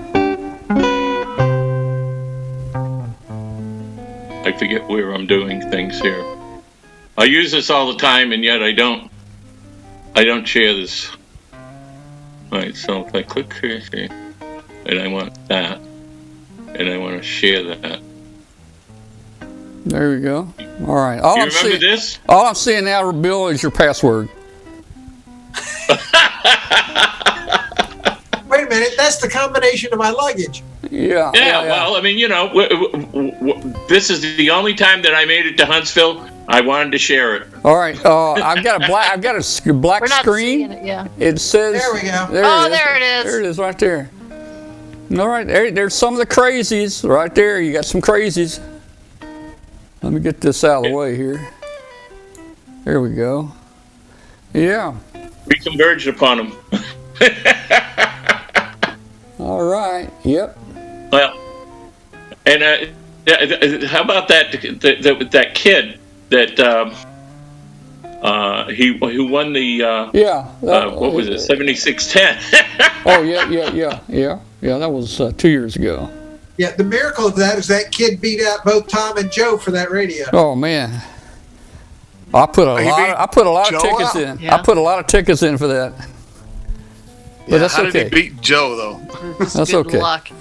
That's okay. Well, I was watching that video, and it was funny to see Christopher so short and young in that video with you guys with the band, because he's now taller than everybody and has now graduated high school. And Yeah. I was just checking in with his dad not too long ago. We were catching up, and he says he's taller than him now. I think he's topping 6 feet. Oh wow. Yeah. Yeah. Well, he came prepared. I think I'm the only one that forgot to put my sunglasses on. I had the saxophone, but Yeah, but you were rocking that vest. well, I would rock. I usually rock better with my sunglasses on. Tell you, I really do. So, I've got another version of that where they throw a bunch of water bottles and a chicken at us at the end. So Yeah. did you get the cigarette lighter fixed in the car? Fixed in the car. What do you mean by that? I don't know. Apparently, you never saw the Blues Brothers. Oh, The car would be just okay. fine if you fixed a cigarette lighter. Oh, okay. Okay, I know what you're talking about now. Hey, Yeah. Charlie and Don and Lonnie, y'all are being quiet. Come on, hop Yeah. in. You can get a word in sideways. Yeah. And Mike just joined in too. Hi, So Mike. I'll have to pull the one up where, in fact, I took a rubber chicken. It took me a week to find a rubber chicken before Huntsville, but I found one, and we had the audience out there lined up with a whole bunch of empty water bottles and a chicken. And they at the end of the song they threw it in there. The chicken came in so fast you almost don't see it. Hey, yeah, Mike, I was part of that crowd. how you doing, I Mike? want my money back. How you doing, Mike? Hold, I got a mute. Yeah, okay. There. How you doing up there in the Ooper? Yes, Youpers, we're doing just fine. up Youper. here. You Youpers are doing good, huh? Oh, yeah. Oh man. Nice, calm, cool 60 degrees here all day today. It was 90 yesterday, so we're enjoying Oh. this. Yeah. Yeah, that sounds Yeah, nice. 91 here today. Let me see what it is here right now. It's well, it's not bad. 74, 75. It's still 82 here, Yeah, according to my computer. yeah. It's been hot. Hey, let me make a quick announcement here. If you're listening out there on the radio and you're wondering what this wild and crazy bunch is, this is a show about ham radio. Now, we're not all this crazy all the time, but This is a show about ham radio? yeah, we're just having a little Nobody told fun me. tonight. We're having a little fun tonight with Well, This- we usually say the word ham radio at least 5 That's- times during the show, Yeah. and that That's makes right. it legal. And That's right. we actually are this goofy all the time, so don't listen to him. He doesn't know what he's saying. So if you're listening on shortwave again, this is our Yeah, just little mute this me. is our little announcement for the shortwave listeners. If you're listening to the show tonight, this is about ham radio. It's Amateur Radio Roundtable. Send us an email. Let us know where you are. I like getting emails from people that are listening to the show on shortwave. You can send it to tom@w5kub.com. Shoot us an email. Let us know where you are. And if you want to join the show, actually, if you're listening on shortwave, you're actually hearing the show on Thursday evening. That's when the show is broadcast on Thursday evening. But our show is live on Tuesday nights, 9 p.m. Eastern Time. Just go to YouTube and search for W5KUB on YouTube. And you can join us. We have a chat room. We got phone lines. We got Zoom. We'd love to hear from you. So thanks for tuning in. Now, where were we, guys? Who knows? Mike, you been here the whole show, Mike, or you just come in late toward the end? Or? I got in a little late. Okay. It's summertime. It's a hard day. It stays light here in UP till almost 10 o'clock at night. So we can, That's yeah. In you fact, know- sometimes I forget about the time. Mike, it stays light here late too. I It's traveled nice. a lot in my job, and I would go to places like Amsterdam, and it surprised me the first few times I was there. I would wake up and I'd look out the window at the hotel at 2 o'clock in the morning, and the sun would still be shining. That's not that long here. Man, it was like it's just unbelievable, man. Yeah. I went fishing in Canada one year with a friend of mine, and he said, we'll jump up at first light and head out and go fishing. He was beating on the hotel room door at about 2:30 in the morning. He goes, "Where are you?" And I said, Yeah. "It's just 2:30." He goes, "It's light. Get out here. Let's go fishing." Yeah. Oh, yeah. Oh, I man. work at a state welcome center here, one of the state welcome centers, and we got tourists that come in, and they'll be telling us the next morning, "Wow, we just couldn't believe it. Last night it was still late at 10 o'clock. We're used to it being dark long." Yeah. Oh, man.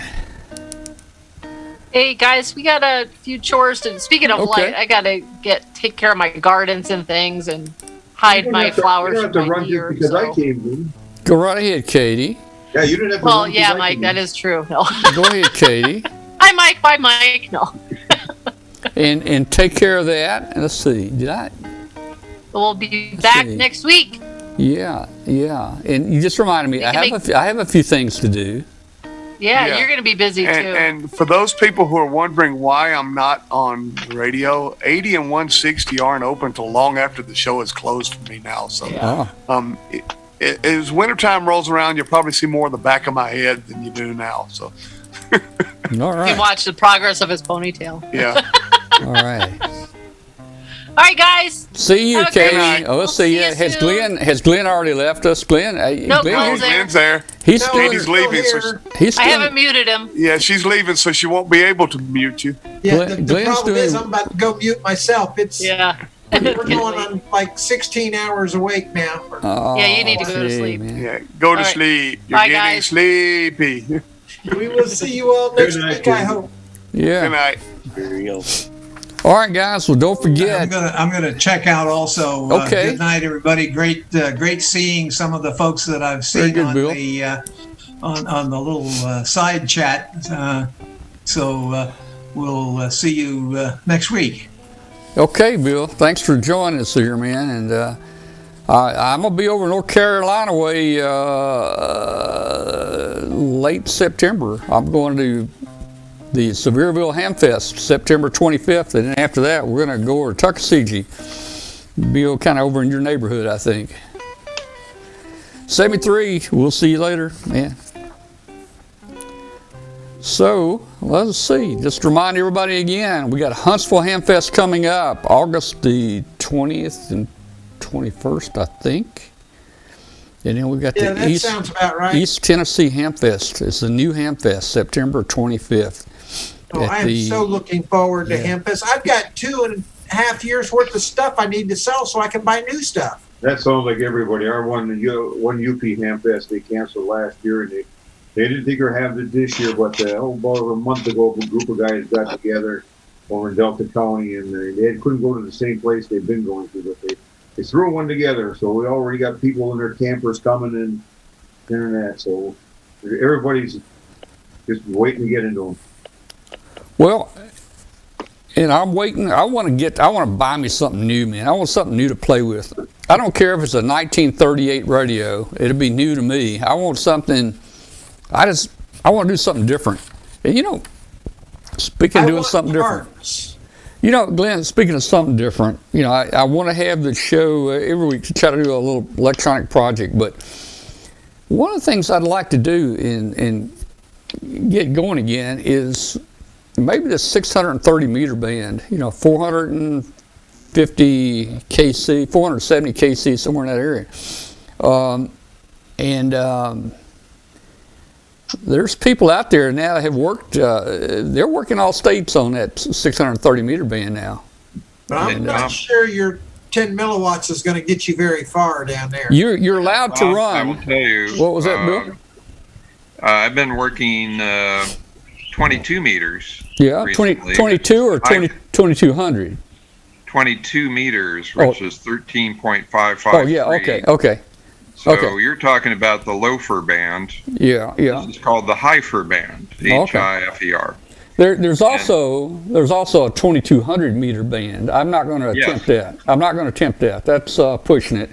But the really cool thing on the Heifer band is I've been running 5 milliwatts, and I've been getting reports all over the country, And in fact, I was also running 5 milliwatts on 20-meter whisper with the same transmitter.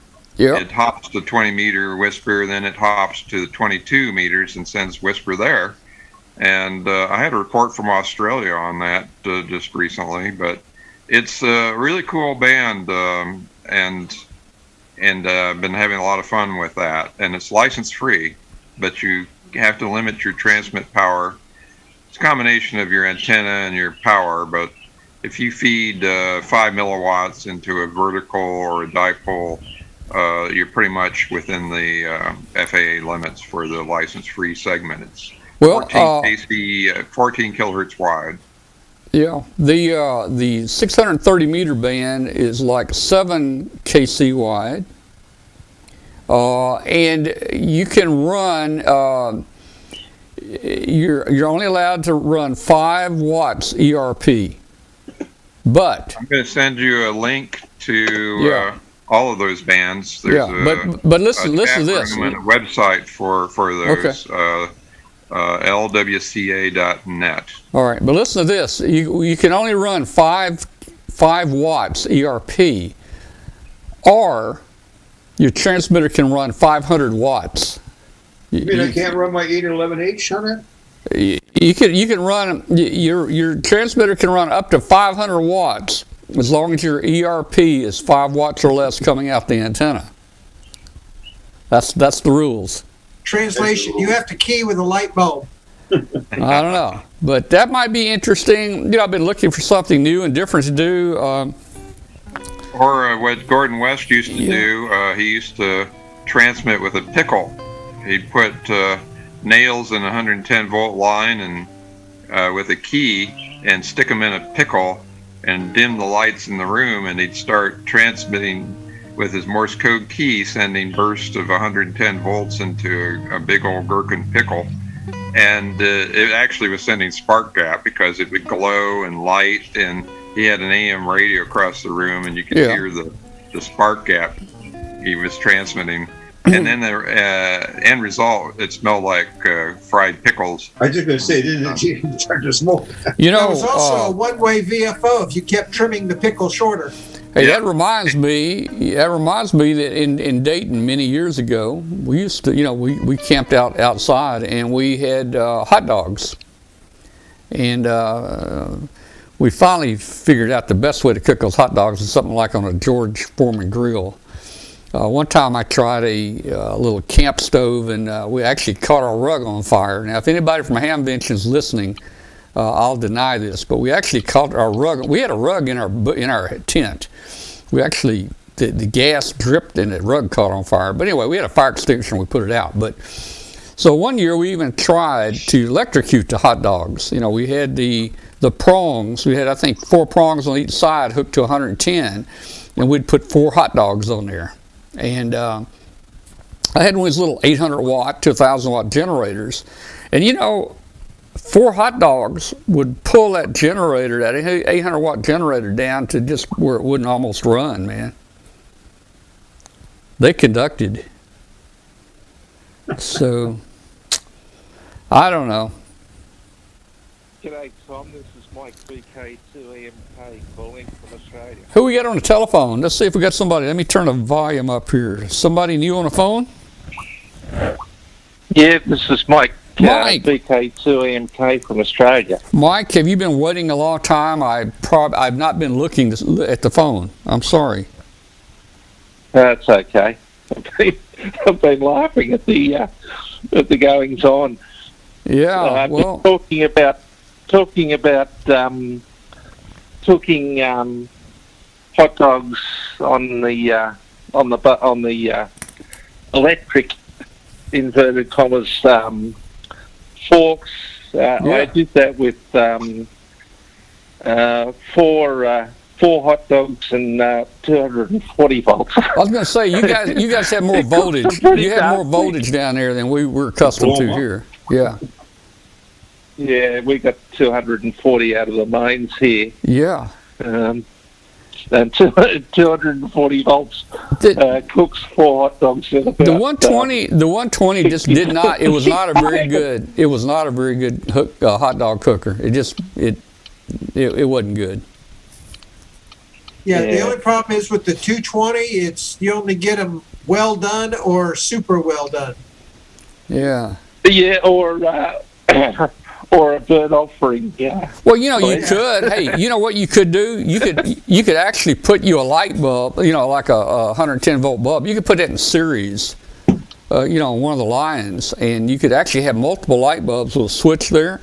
You could actually turn the heat up or turn the heat down. You can kind of control it. Yeah, that's a good idea. Yeah. But, no, we just we just had forks jammed into the hot dogs and wires attached to the forks, and stand back and.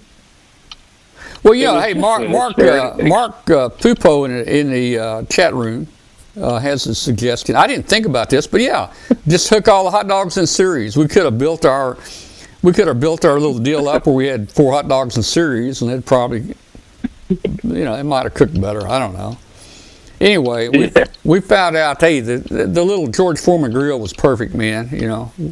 We just laid those hot dogs on there, and in about less than a minute, they're rolling off done.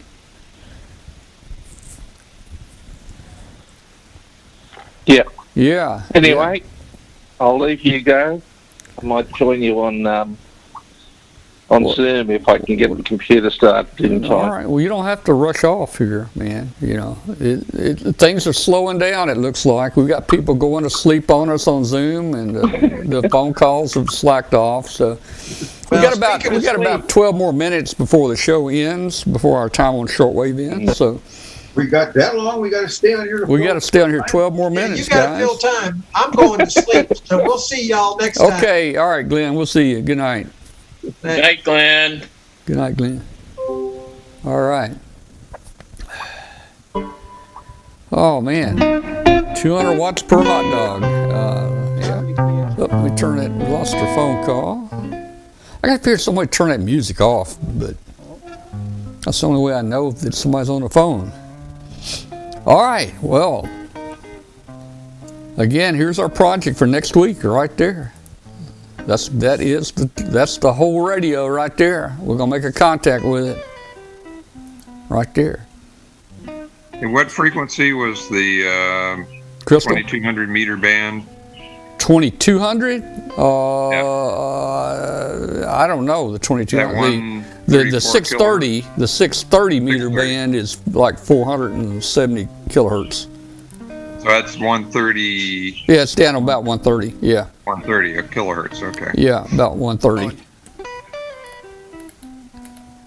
So I might give that a try. Can you listen, Charlie here? Hey, Charlie. How you doing, Charlie? How are you?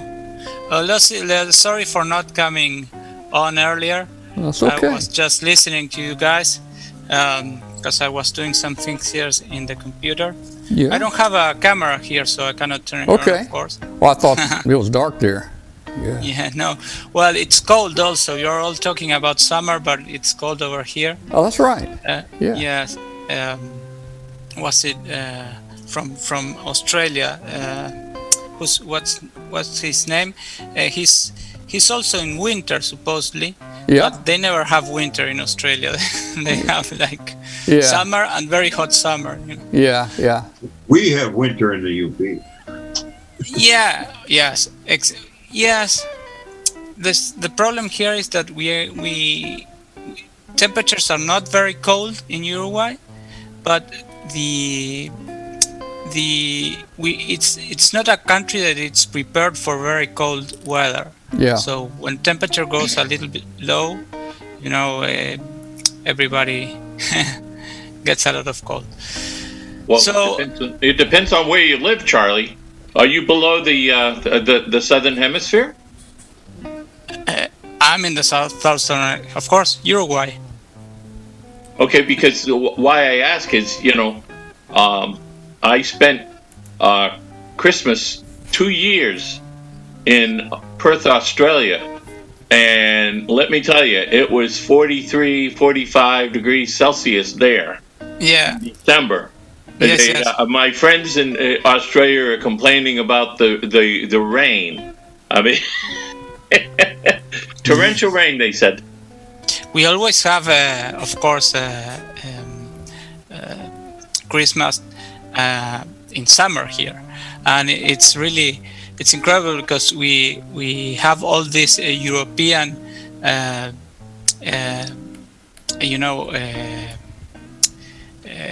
things we eat in Christmas, with all these dry nuts and everything and chocolate and cakes and everything that are for winter, are designed for winter, and we eat them in very hot weather. So, but we have to eat them.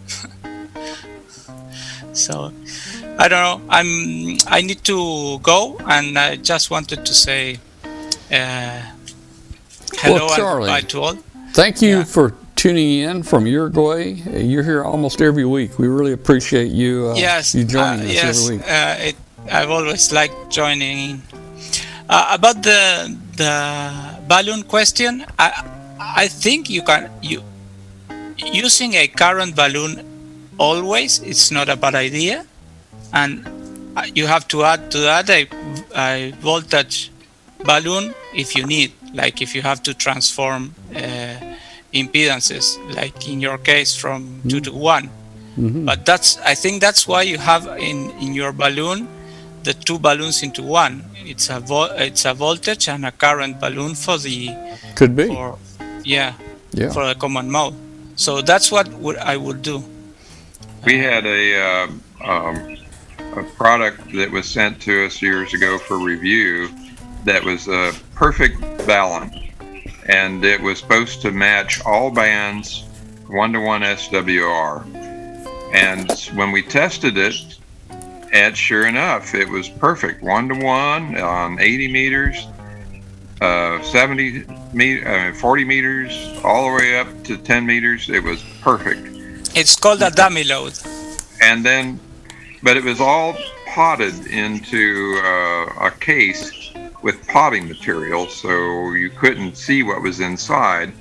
And a friend of mine had an X-ray machine. He worked as a X-ray technologist for looking at different parts in his company for defects.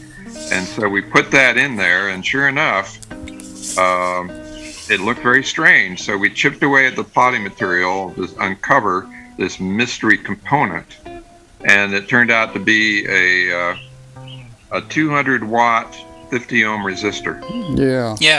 A dummy load. Here's a didn't put any RF out. Here's a little home brew 49-to-1 that I built in a little plastic case. It's that's a 49-to-1. That would be used for a half wave end fed. 49-to-1, and then you'd use a 9-to-1 for a random linked antenna. It would be a 9-to-1. I forget which one this is. I built one here in a box. This is for an end fed, but I don't remember if this is a 49-to-1 or a 9-to-1. I didn't mark it, so I'm gonna have to open it up and see what it is.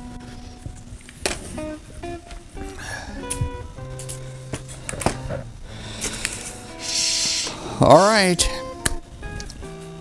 let me go ahead and close the show out. I want to thank everybody for joining us tonight, and thank you for listening on shortwave. Thank you for tuning in on our YouTube channel, and please hit that subscribe button if you haven't hit the subscribe button. That helps us rate our show. We really appreciate that. Thank you so much.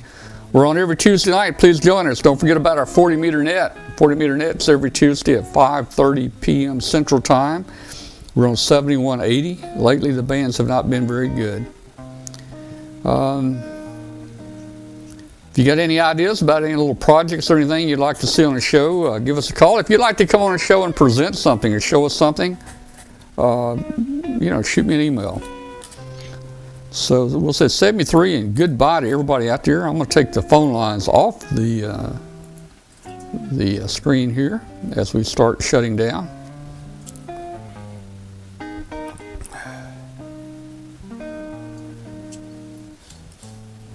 All right. Well, good night, everybody. We're about 2 or 3 minutes early, but that's okay. Save me 3. See you later. Good night, everybody. Good night. Take care. 73 is all. Okay. All.